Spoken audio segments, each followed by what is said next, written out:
Hello friends, good morning. Welcome in JDS academy. JDS academy में आप सभी friends का स्वागत है। फ्रेंड्स, आज हम लोग द हिंदू न्यूज़पेपर को एनालिसिस करेंगे। उसमें जो एनालिटिकल पार्ट होता है, जो एडिटोरियल पार्ट होता है, उसका सब हम लोग एनालिसिस देखेंगे कि उसमें क्या मैटर है, क्या मैटर नहीं है, आपके इंपॉर्टेंस लायक क्या चीज़ है, क्या नहीं है। तो फ्रेंड्स, अगर अभी तक आप लोगों ने चैनल को सब्सक्राइब, लाइक, शेयर नहीं किया है तो प्लीज़ कर लें। सब्सक्रिप्शन बटन पर जाकर के क्लिक और बेल आइकन के बटन को क्लिक कर लें। यह यूपीएससी तमाम जितनी भी परीक्षाएं होती हैं सबका एक बेहतरीन प्लेटफॉर्म है। यहाँ पर आपको हर चीज़ से रूबरू कराया जाता है। तो फ्रेंड्स, द हिंदू न्यूज़पेपर को कैसे पढ़ना है, कैसे नहीं पढ़ना है, ये एक अलग विषय है। लेकिन आपके दिल दिमाग में जो बैठा रहता है कि द हिंदू को कैसे पढ़ें, उसको भी हम कवर करेंगे। और दूसरी बात ये है कि द हिंदू में सारी खबरें पढ़ने लायक नहीं होती। कुछ ही टॉपिक होते हैं जिसमें आपको पढ़ना होता है, जहां से आपके क्वेश्चन से पुटअप होते हैं। जैसे पॉलिटिकल मुद्दे जितने भी टाइप के होते हैं उनसे क्वेश्चंस नहीं बनते हैं, और जो ऐसे तमाम मुद्दे होते हैं तो हम आपको बताते चलेंगे कौन सा मुद्दा पढ़ने लायक होता है, कौन सा नहीं। जैसे कहाँ से आपका प्रीलिम्स का क्वेश्चन बनता है और कहाँ से आपका मेंस का क्वेश्चन पुटअप होता है। तो 25 अप्रैल है आज का द हिंदू का paper. India braces to evacuate national from Sudan. कहने का मतलब क्या है कि भारत में ये देखिए, जो ये क्वेश्चंस है इसमें एक इसका बहुत बेहतरीन ढंग का रिलेशंस है इस क्वेश्चंस को लेकर के। और वो ये है कि एक ऑपरेशन कावेरी चलाया गया है भारत सरकार के द्वारा, भारत के विदेश मंत्रालय द्वारा। ऑपरेशन कावेरी का रिलेशन किससे है, यही आपसे प्रीलिम्स में पूछा जाएगा। तो इतना ही आपको इसमें याद करना है कि ऑपरेशन कावेरी जो है वो भारतीय समुदाय को रेस्क्यू करने के लिए है सूडान में। जैसा कि आप सभी को पता है, एज यू नोन दैट, आप सब जानते हो कि सूडान में इस समय आंतरिक संघर्ष हो रहा है और वहां पर भारतीयों के खिलाफ विद्रोह हो रहे हैं। भारतीय समुदाय को तरह तरह से परेशान किया जा रहा है, उनके साथ लूटपाट की जा रही है, मारपीट किया जा रहा है, दंगा फसाद किया जा रहा है, आंदोलन किया जा रहा है। भारतीय समुदाय के लिए इस समय सूडान एक मुसीबत है। तो सूडान के आंतरिक भाग में जो भारतीय समुदाय के प्रति जो गहरी तरीके से हिंसात्मक विद्रोह हो रहा है, तो उसमें भारतीय समुदाय को बचाने के लिए भारत का विदेश मंत्रालय तत्पर है। और ऑपरेशन कावेरी इसका नाम दिया गया है, ऑपरेशन कावेरी को संचालित किया जा रहा है। ऑपरेशन कावेरी जो है वो भारतीय समुदाय को बचाने का कार्य करता है। तो भारत के विदेश मंत्रालय ने यह भारतीय समुदाय को आह्वान किया है कि भारतीय समुदाय जहां कहीं भी सूडान में हो वहां से बंदरगाह पर पहुंचने का प्रयास करें, बंदरगाह पर पहुंच जाएं, सीमावर्ती इलाकों में पहुंच जाएं, ताकि उनको रेस्क्यू सफलतापूर्वक किया जा सके। वहां पर ये देखिए, 2C-130 जहाज को भेजा गया है, एयरक्राफ्ट को भेजा गया है, जो पानी के जहाज होते हैं बंदरगाह तक वहां भेजा गया है। कुल मिलाकर के हर दृष्टिकोण से भारतीयों को बचाने का प्रयास किया जा रहा है, वहां से लौटाने का प्रयास किया जा रहा है अपने देश में। तो को और क्या कहते हैं, ऑपरेशन जो हमने बताया था, ऑपरेशन कावेरी इस रेस्क्यू का नाम है। ऑपरेशन कावेरी का जो रिलेशन है वह सूडान में फंसे हुए भारतीय समुदाय को बचाने के लिए है। यहाँ से ये क्वेश्चन है। तो फ्रेंड्स, ये पहला पृष्ठ था, पहला पृष्ठ पे ये इंपॉर्टेंट था, सेकंड पृष्ठ पे कुछ इंपॉर्टेंट नहीं है। अब यहाँ पर एक बहुत इंपॉर्टेंट खबर आई है। Governor should not sit over bill से सुप्रीम कोर्ट। सुप्रीम कोर्ट ने यह आदेश दिया, बहुत तगड़ा आदेश दिया, एक तरीके से बहुत ही तेज गति से आदेश दिया। किसको दिया? गवर्नर को, कि अमेंडेड बिल, यानी कि जो लेजिस्लेटिव जो विधानमंडल होता है उससे अगर कोई बिल पारित हो जाता है तो गवर्नर उस पर अनिश्चित काल के लिए अपनी सहमति को रोक नहीं सकता है, उस पर जल्दी से जल्दी अपना निर्णय दे। यह सुप्रीम कोर्ट ने कहा है। फिर आर्टिकल 200 क्या है, पेंडिंग में बिल क्या है, इसके ऊपर पूरा का पूरा एडिटोरियल पृष्ठ में आज आर्टिकल आया है। उसके विषय में हम आज विधिवत डिस्कस करेंगे। तो यह था। इसके बाद इस पर क्षेत्रीय खबरें हैं। क्षेत्रीय खबरों से कुछ लेना देना आपको नहीं है, क्षेत्रीय खबरें आपको नहीं देखना है। क्षेत्रीय खबरें जहां भी हैं आप वहां से आगे बढ़ जाना है। फिर इसके बाद आप आइए यहाँ पर, ये जो पार्ट है आपका एडिटोरियल पार्ट, मेन जो जहां से आपका मेंस का क्वेश्चन पुट अप होना है। ये देखिए, कैसे आपको इसको कवर करना है, क्या नहीं। यहां पर आप देखिए क्या कहा है, pending bills the issues of gubernatorial inactions. Gubernatorial का मतलब होता है राज्यपाल, ठीक है। जो राज्यपाल का मुद्दा है बिल को लेकर के, वह क्या है, उससे कैसे आप लोग देखते हैं, उसके संबंध में क्या क्या प्रावधान है, ये हम आपको बताते हैं। आइए चलते हैं हम लोग अपने आर्टिकल पर। The Tamil Nadu governor was again the news recently when the Tamil Nadu Assembly passed a resolution urging the President of India, among other things, to fix a timeline for assent to be given to bills passed by the Assembly। इसका कहने का मतलब ये है कि अभी हाल ही में, recently में, जो तमिलनाडु के गवर्नर हैं एक बार पुनः क्या हो गए हैं,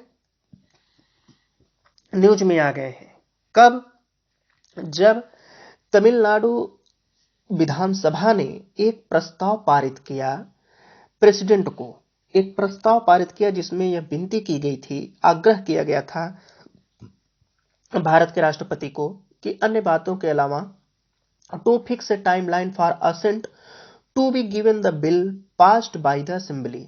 जो असेंबली के द्वारा बिल पारित किया जाए उस पर जो समर्थन देना है, जो अपना निर्णय देना है, जो अपना अनुमति देना है, स्वीकृति देना है, सहमति प्रकट करना है, उसकी एक निश्चित टाइमलाइन होनी चाहिए, उसका एक निश्चित समय काल होना चाहिए। अब ऐसा क्यों कहा तमिलनाडु ने, इसकी क्या आवश्यकता पड़ी? क्योंकि जो बिल पारित किया जाता था, अगर राज्यपाल उससे असंतुष्ट होता था, राज्यपाल के मन में कुछ और चल रहा होता था वगैरह वगैरह, तो वह बिल को अनिश्चित काल के लिए अपने सीट में डाल करके बैठ जाता था और बिल पारित नहीं हो जाता था, बिल डेथ हो जाता था।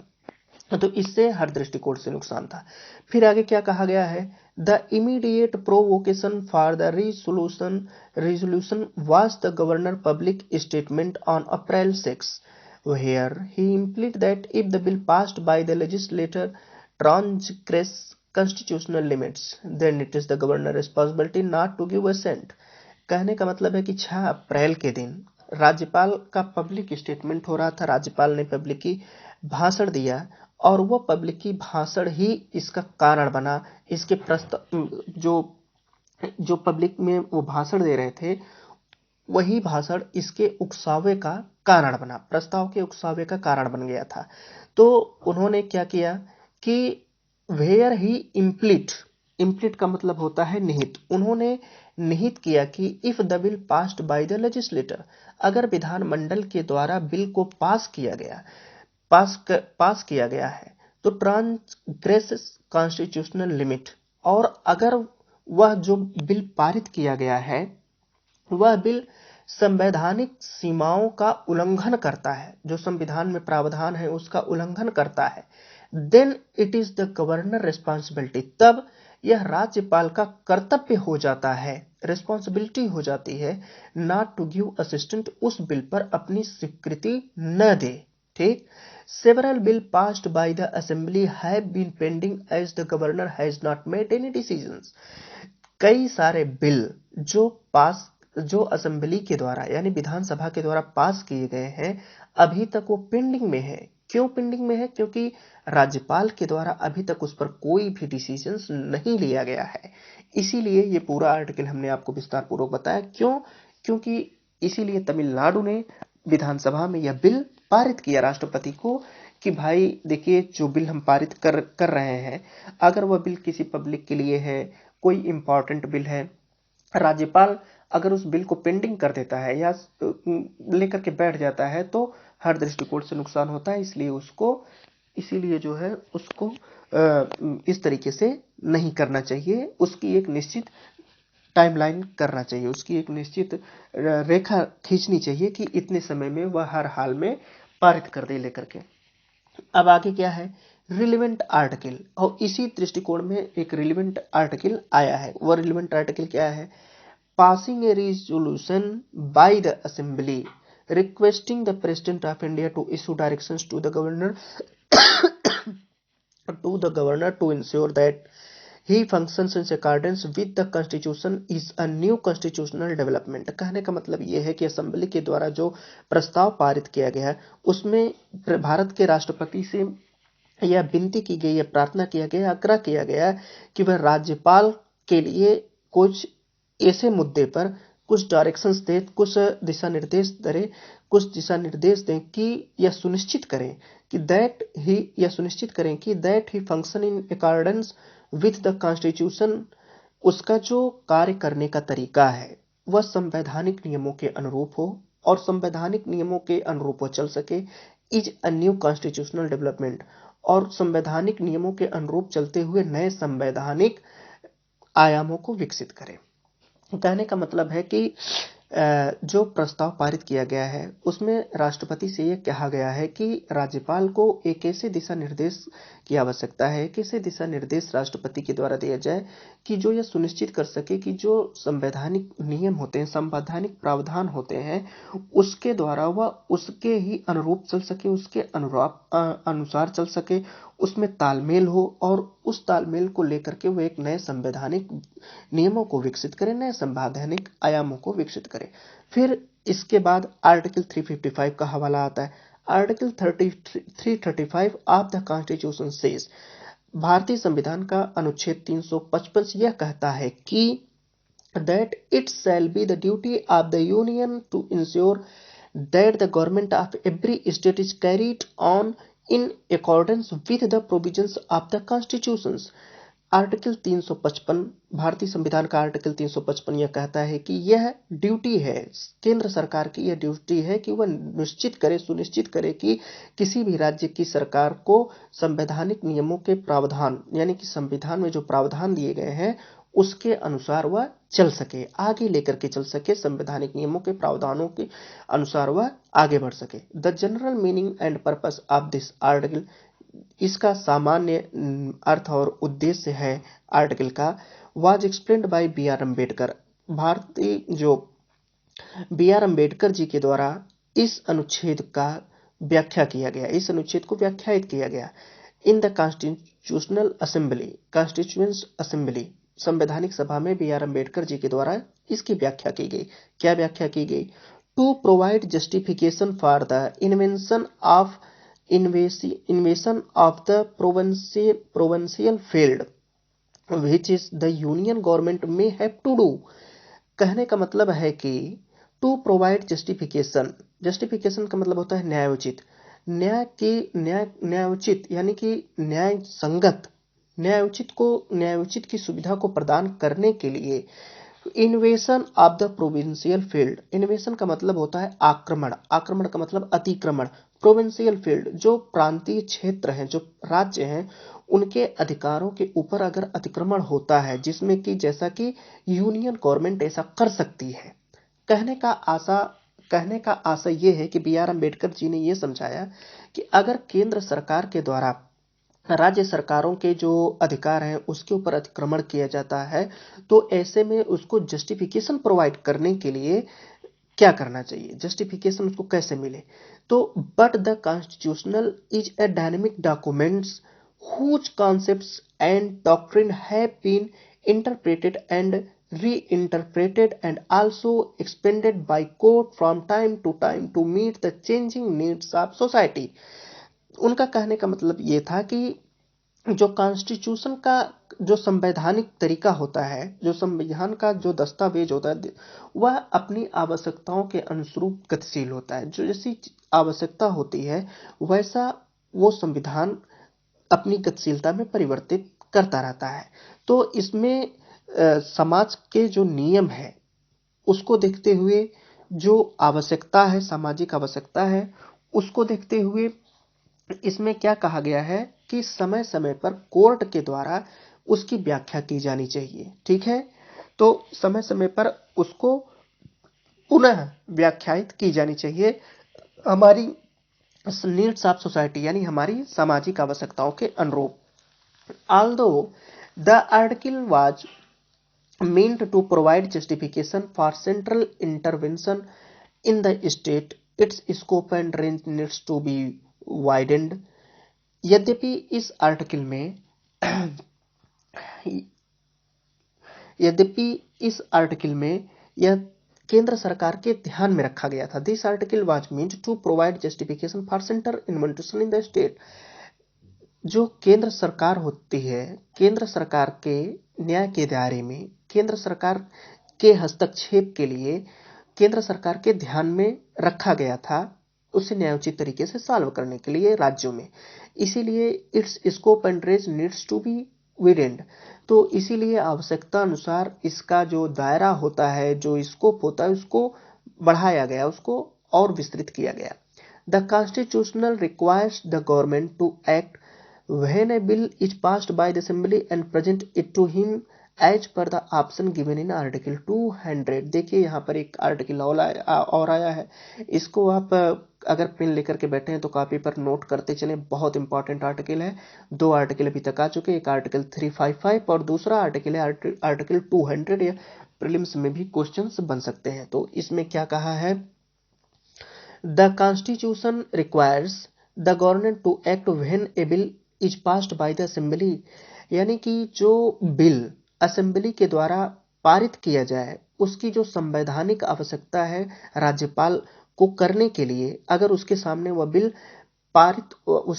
बिल उपस्थित किया जाता है, तो आर्टिकल 200 जो है वह कई सारे ऑप्शंस को उपलब्ध कराता है, यानी कई सारे ऑप्शंस को देता है। किसको? राज्यपाल को, उस पर अपनी सहमति देने के लिए या उसको कुछ भी करने के लिए।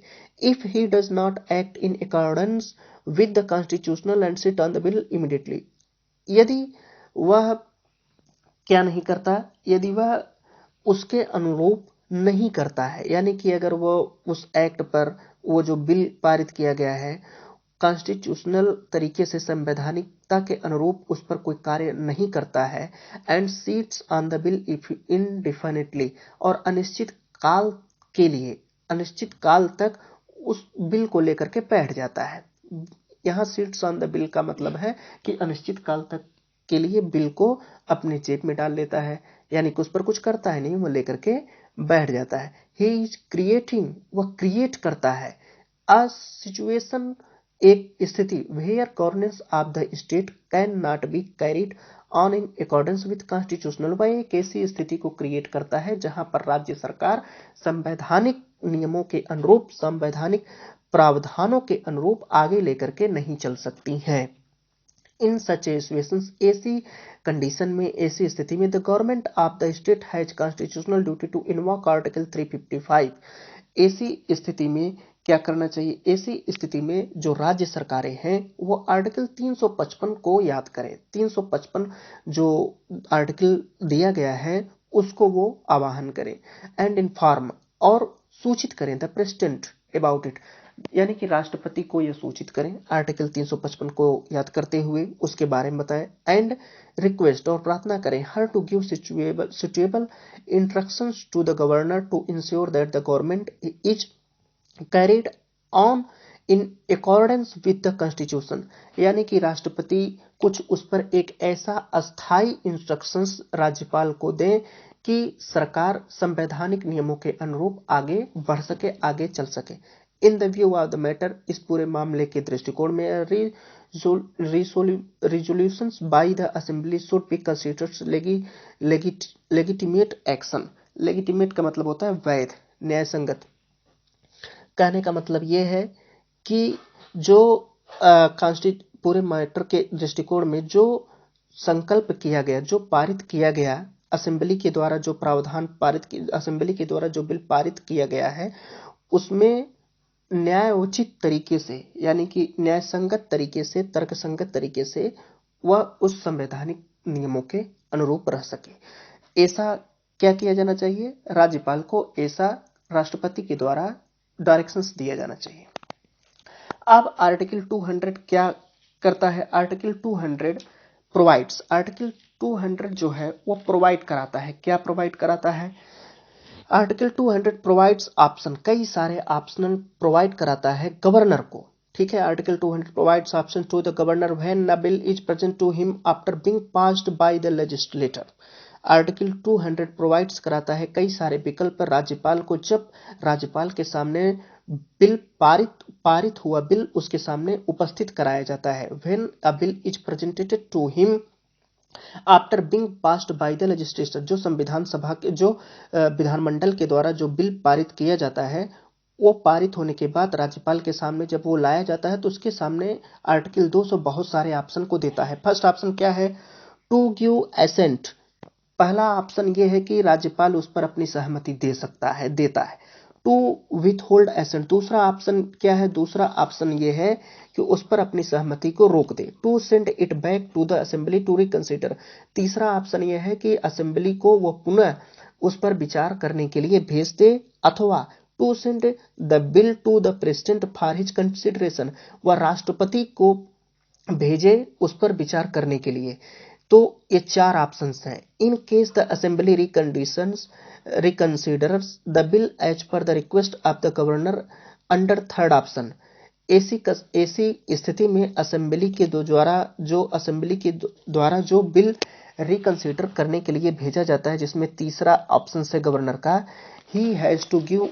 अब यहाँ पर देखिए क्या, he has give assent even if the assembly passes it again. मतलब कहने का ये है कि अगर राज्यपाल उसको पुनः विचारार्थ के लिए विधानमंडल के पास उस बिल को भेज देती है और विधानमंडल बिना उस पर विचार किए, कोई संशोधन किए, कोई व्याख्या किए, कोई विचार किए, पुनः उसको राज्यपाल के पास भेजती है पास करने के लिए, तो राज्यपाल को उस पर अपनी सहमति देने के लिए अनिवार्य होता है।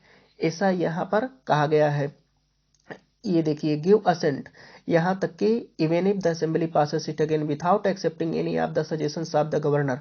मतलब राज्यपाल की कोई वहाँ पर एक तरीके से कहते हैं सुझाव, सजेशंस, विचार, व्याख्या कुछ भी दिए बिना उसको क्या करना पड़ता है? He has to give assent, उसको उस पर अपनी सहमति देनी ही पड़ती है। It is only logical to think that when the constitution give certain option to the governor he is required to exercise one of them. यह केवल और केवल एक मतलब कह सकते हैं कि तार्किक दृष्टिकोण से है कि व्हेन द कॉन्स्टिट्यूशन, जब संविधान देता है निश्चित विकल्प गवर्नर को उसकी आवश्यकताओं के लिए, मतलब संविधान जो है वह राज्यपाल को एक निश्चित विकल्प देता है, वह उन बिलों के साथ क्या कर सके, तो उनमें से वह एक का प्रयोग कर सकता है आवश्यकता के अनुरूप।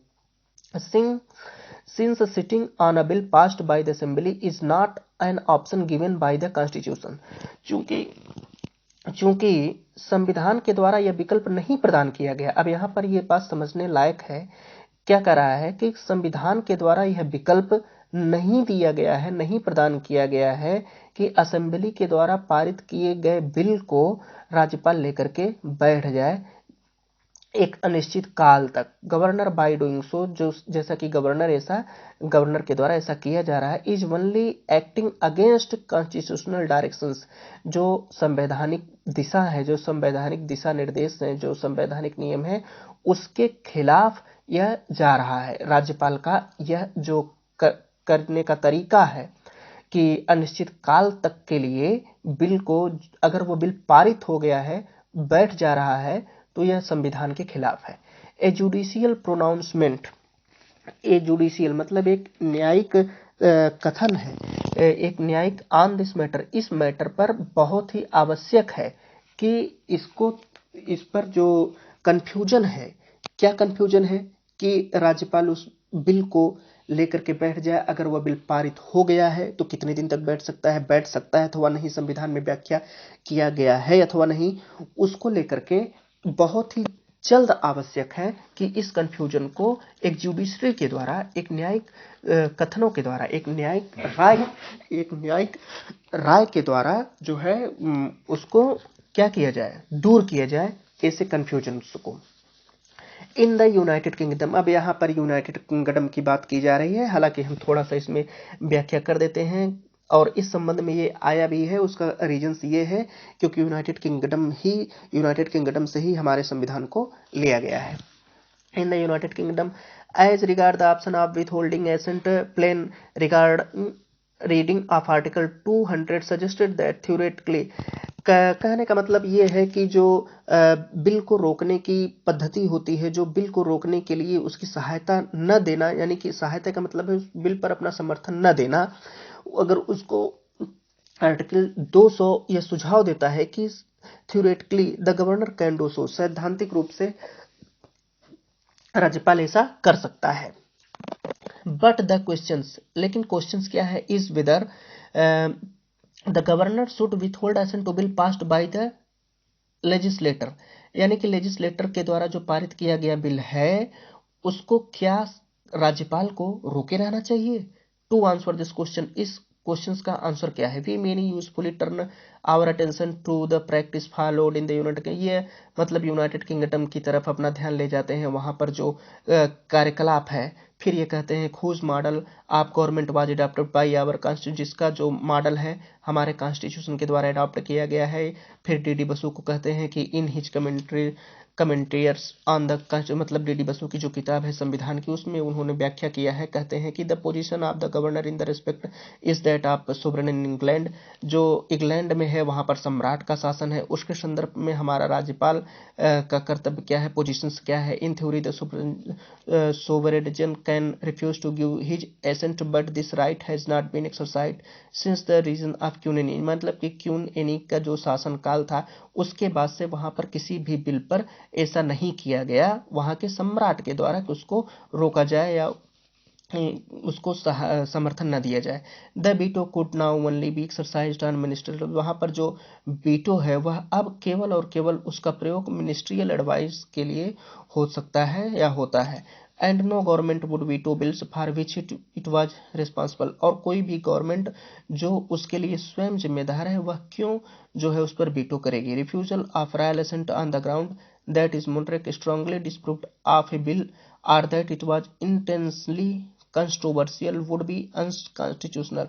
कहने का मतलब यह है कि जो वहां के सम्राट होते हैं, जो वहां का शाही शासन है, उसके द्वारा अगर स्ट्रांगली तरीके से उस बिल को डिसअप्रूव्ड किया जाए, अस्वीकृत कर दिया जाता है, तो इट वाज इंटेंसली कंट्रोवर्शियल, तो उस यह बहुत ही कठोरता पूर्वक जो है वो विवादास्पद का विषय हो जाता है। कठोरता पूर्वक विवादास्पद, यह असंवैधानिक रूप से बदल जाएगा। तो इस तरीके से वहाँ ये पूरा इंग्लैंड की थ्योरी यहाँ पर ला दिए हैं कि वहाँ पर जो क्यून का शासन था उसके बाद से वहाँ पर यह बिल जो है उसको रोकने का कोई प्रावधान नहीं है। और अगर वहाँ के सम्राट के द्वारा इस तरीके से कोई बिल को उस पर अपनी सहमति नहीं दिया जाता है तो यह एक असंवैधानिक स्थिति उत्पन्न हो जाएगी, ऐसा यहाँ पर ये कहते हैं। So the question of crucial importance is the whether under, फिर यहाँ पर इन्होंने आर्टिकल 200 को लेकर के कहा है कि क्या the governor can withhold his assent to bill in exercise of dictionary power. इसका मतलब यहाँ पर डिस्क्रेटनरी मतलब होता है विवेकशील। क्या ये राज्यपाल जो है उसके बुद्धि का मतलब विवेक का यह शक्ति है, विवेकाधीन है, राज्यपाल के विवेकाधीन है आर्टिकल 200 में कि वह बिल को विथहोल्ड कर सके, मतलब उसको रोक सके बिल को अपनी सहमति देने से।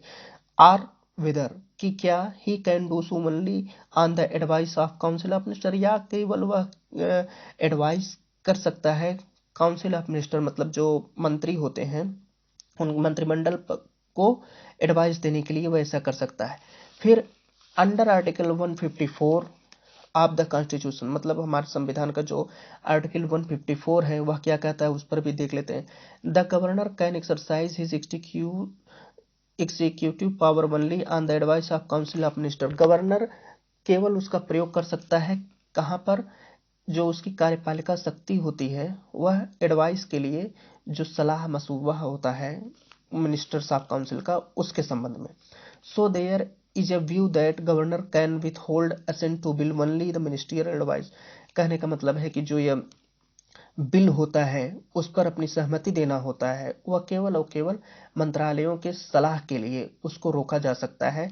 इस सेंस में there is a view but some expert, लेकिन कुछ एक्सपर्ट पूछते हैं, क्या पूछते हैं, सम एक्सपर्ट पूछते हैं कि why the council of minister should advice, क्यों जो है मिनिस्टर जो मंत्रिमंडल है, जो मंत्रिपरिषद है, वह क्यों ऐसा सलाह देना चाहेगा कि गवर्नर टू विथहोल्ड, गवर्नर अपनी जो सहमति है उस बिल पर उसको रोक दें जबकि बिल पास हो चुका है संविधान सभा के द्वारा।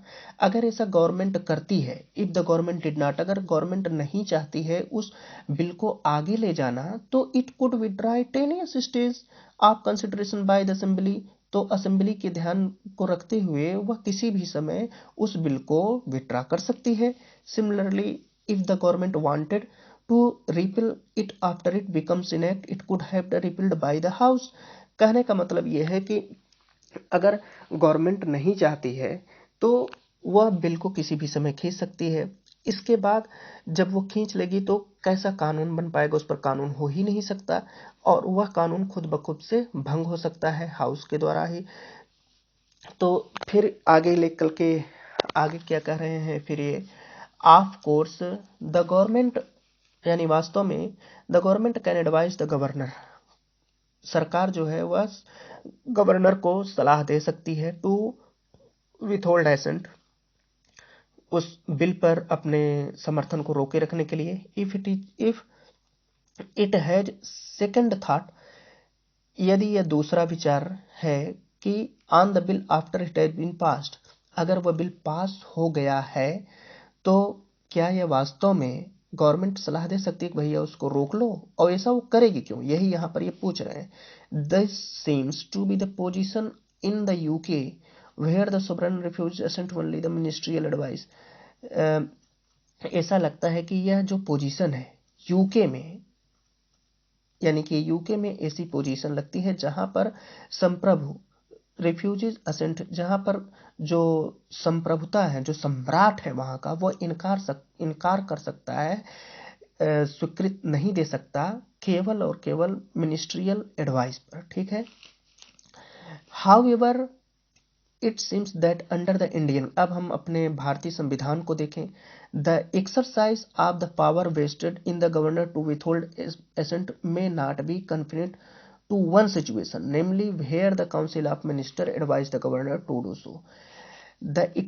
the Indian constitution, भारतीय संविधान में the exercise of the power, जो शक्ति का प्रयोग है, vested in the governor, राज्यपाल के अंदर निहित है, to withhold assent, जो सहमति देने के लिए, उसको रोकने के लिए, may not be confined, वह सीमित नहीं हो सकती है, टू वन सिचुएशन, एक कंडीशन में, एक स्थिति में, namely where the council of minister, जहां पर केवल और केवल नाम तौर पर, नेमली मतलब साधारणतया काउंसिल ऑफ मिनिस्टर एडवाइस, जो मंत्रिपरिषद होता है, वह सलाहकार हो सकती है governor to do so, governor मतलब ऐसा करने के लिए।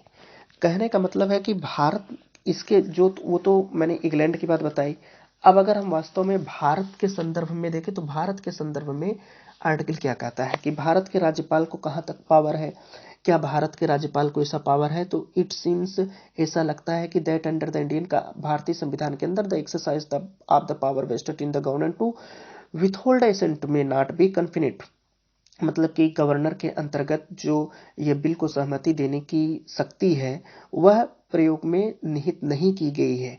टू वन सिचुएशंस, ऐसे वह बिल को नहीं रोक सकते हैं। टू वन सिचुएशन नेमली एक ऐसी स्थिति में जहां पर मिनिस्टर को सलाह देने के लिए गवर्नर ऐसा कर सकते हैं।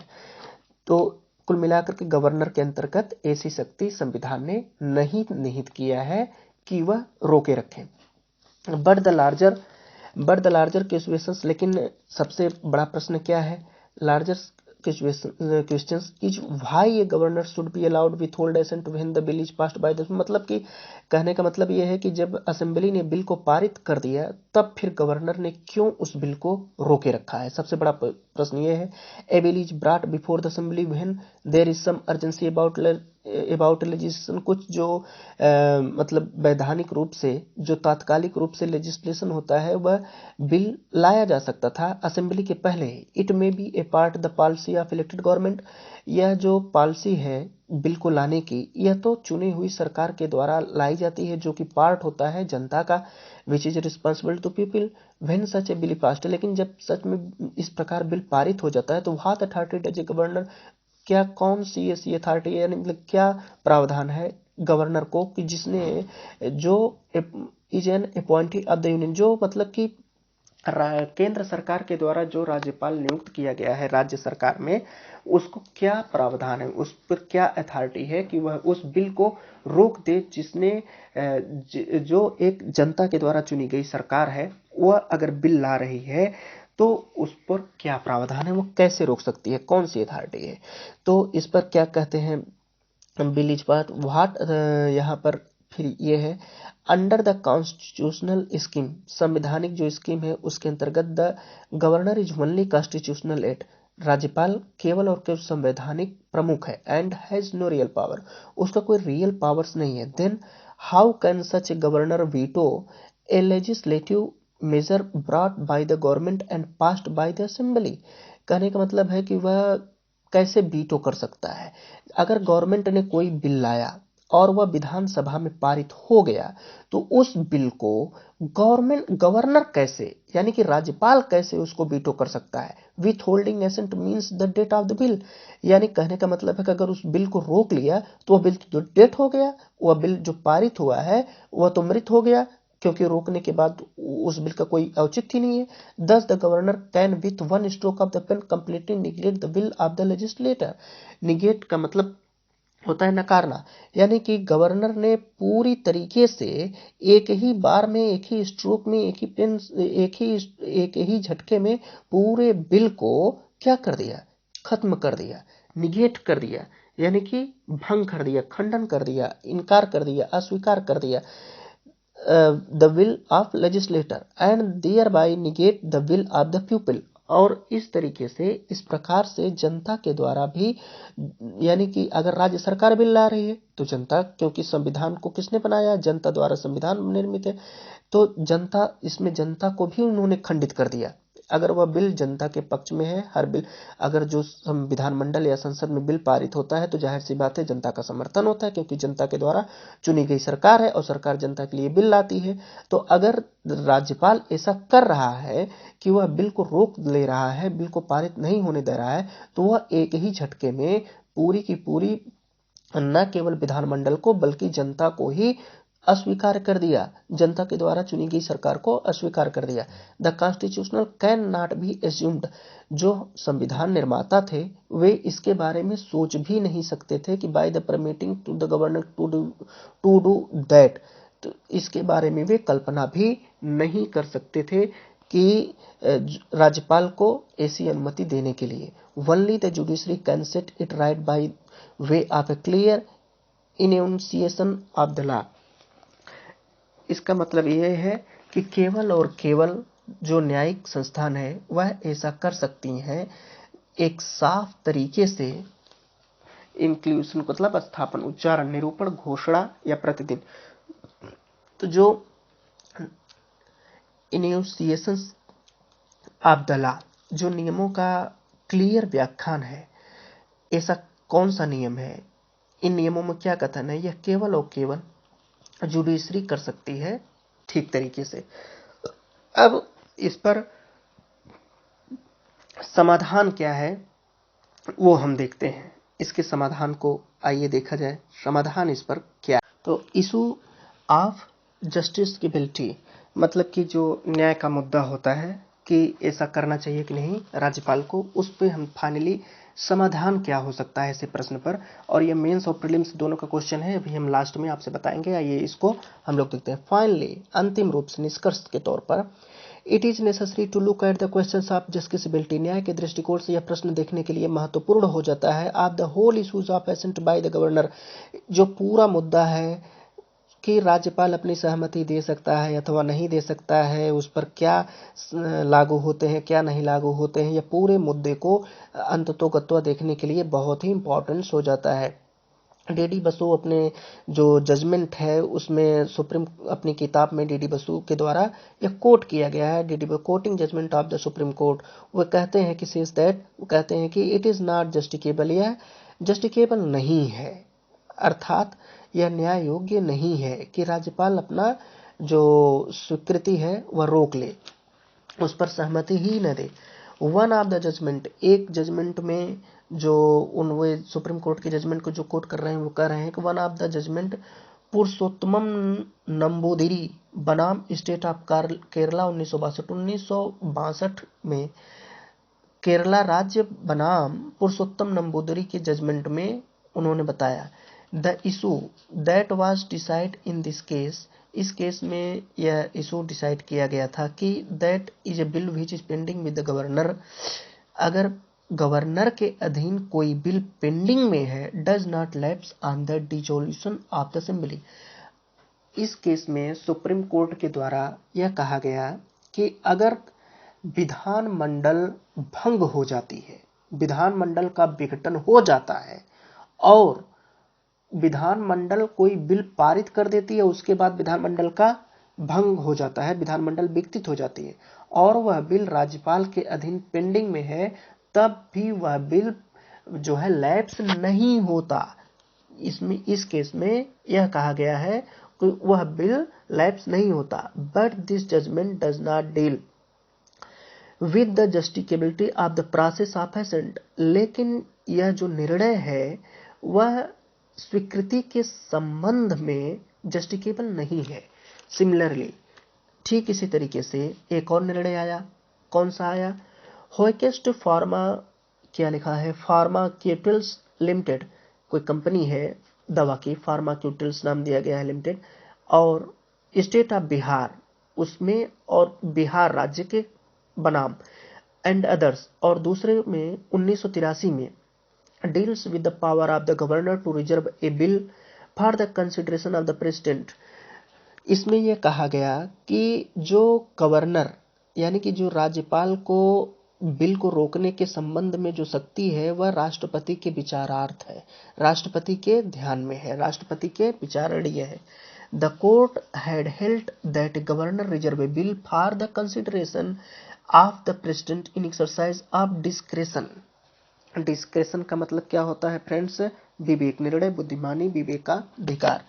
कहाँ थे हम लोग, यहाँ पे the court had held, court ने इस अधिकार को रोके रखा कि governor reserve a bill for the consideration of the precedence in exercise, जो राष्ट्रपति के विवेकाधिकार की शक्ति होती है उसके विचार में राष्ट्रपति उसके मतलब राष्ट्रपति के विवेकाधिकार की जो शक्ति होती है उसमें गवर्नर के अधिकार, और कौन सा अधिकार, ये जो रिजर्व ए बिल यानी कि जो बिल को रोके रखने का अधिकार होता है, कोर्ट ने उसको बनाए रखा। The court can not go into the question, court नहीं जा सका कौन से क्वेश्चन में कि क्या it was necessary for the governor to reserve the bill for the consideration of the presidents, कि यह आवश्यक था गवर्नर के लिए टू रिजर्व द बिल, यानी कि जो बिल को रोके जाने के लिए गवर्नर के लिए क्या यह आवश्यक था, या राष्ट्रपति के विचारार्थ हो तो यह आवश्यक था कि गवर्नर ऐसा कर सकता है, बिल को रोक सकता है, या राष्ट्रपति के विचारार्थ आवश्यक था। 10 इस प्रकार 10 case too does not deal with justiciability of assent, मतलब कि यह जो केस है वह न्यायोचित तरीके से समर्थन देने के लिए बिल को उसके साथ उतना अधिक तरीके से समर्थन नहीं करता है, उसके साथ उतना अधिक तरीके से संबंधित नहीं है, यह दूसरा कुछ एंगल लेकर के चल रहा है, सहमति असहमति पे नहीं आ रहा है। अब हम उसके आगे की बात लेके चलते हैं।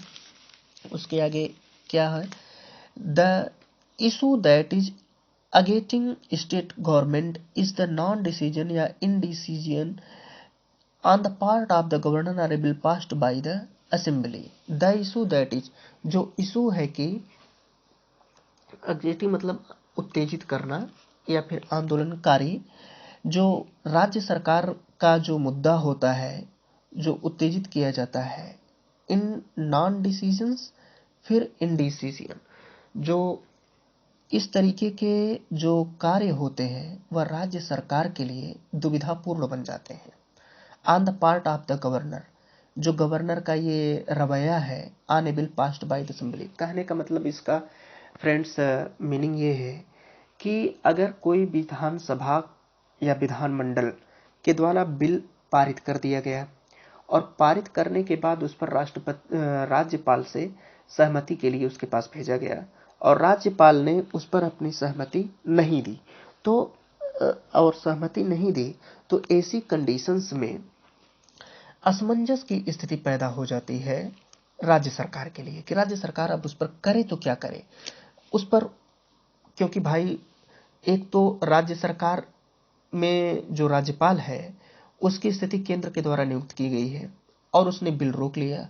और मान लीजिए बिल कोई सिंचाई से संबंधित है या कोई इमिग्रेंट से संबंधित है या कृषि से संबंधित है या पब्लिक वेलफेयर स्कीम से संबंधित है या कोई भी बिल है और उसको राज्यपाल ने अनिश्चित काल तक के लिए रोक लिया और इसके बाद तब राज्य सरकार के लिए उस बिल को पारित कराना बेहद आवश्यक है। अब ऐसे कंडीशंस में राज्य सरकार करे तो क्या करे, उस पर क्या औचित्य होना चाहिए।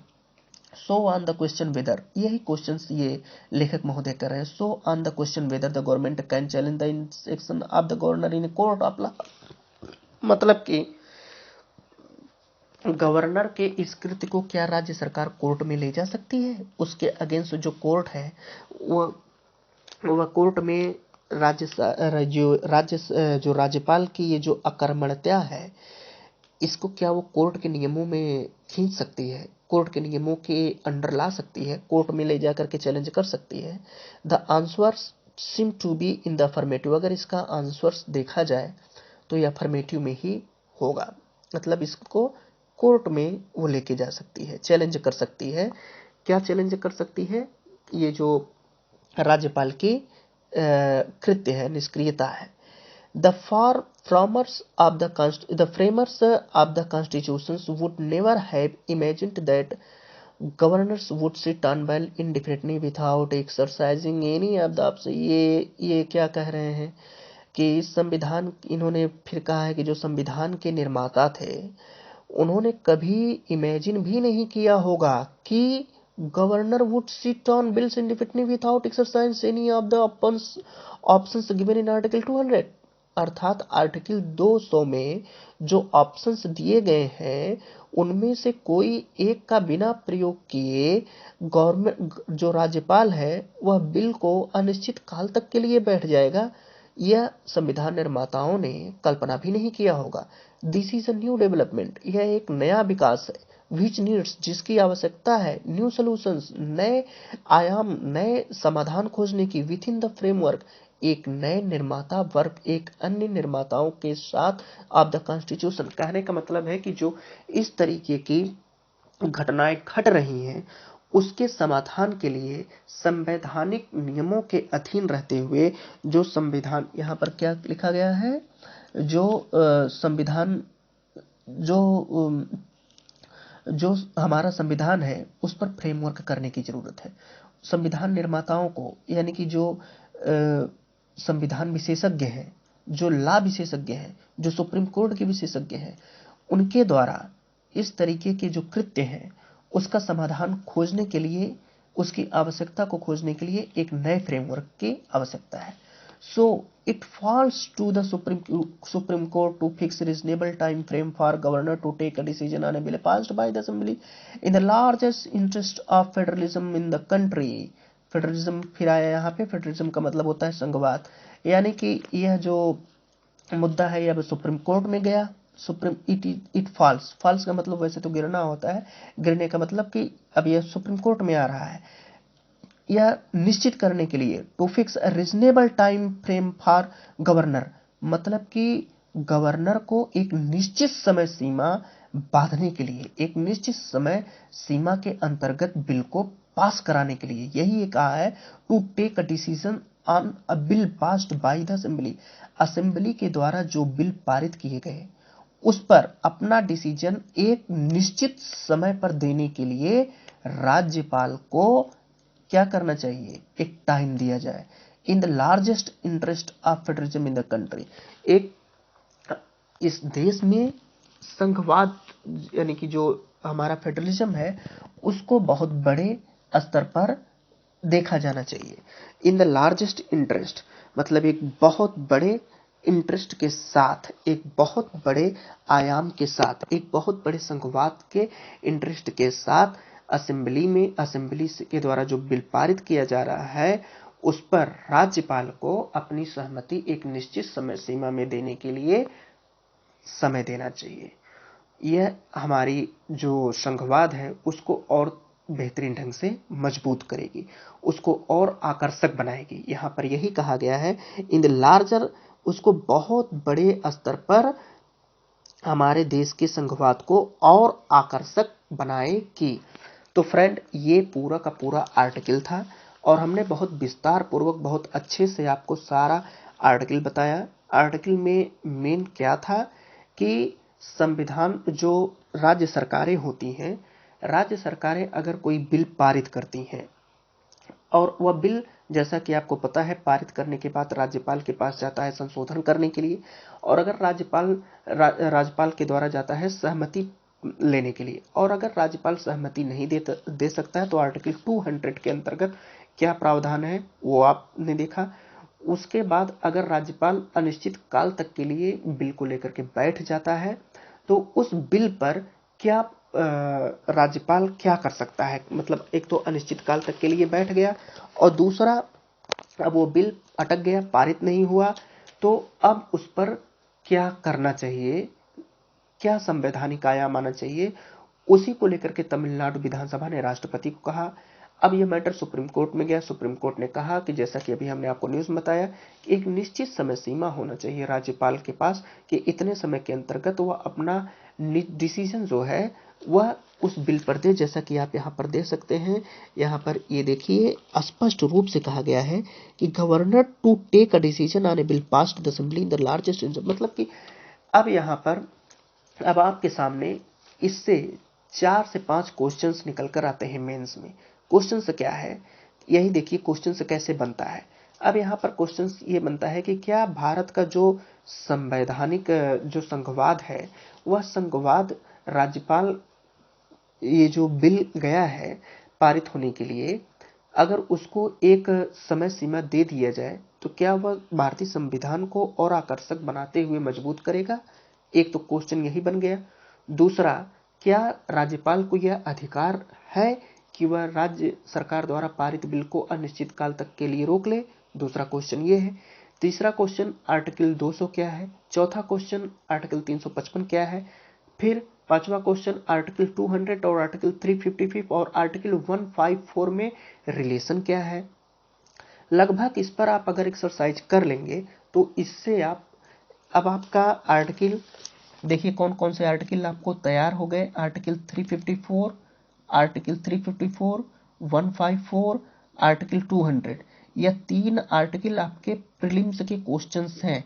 इसको आप पूरे तरीके से याद कर लीजिए और इसी से संबंधित निकल करके मेंस का क्वेश्चन जो मैंने बताया वो आया। तो फ्रेंड्स, आज के लिए बस इतना ही।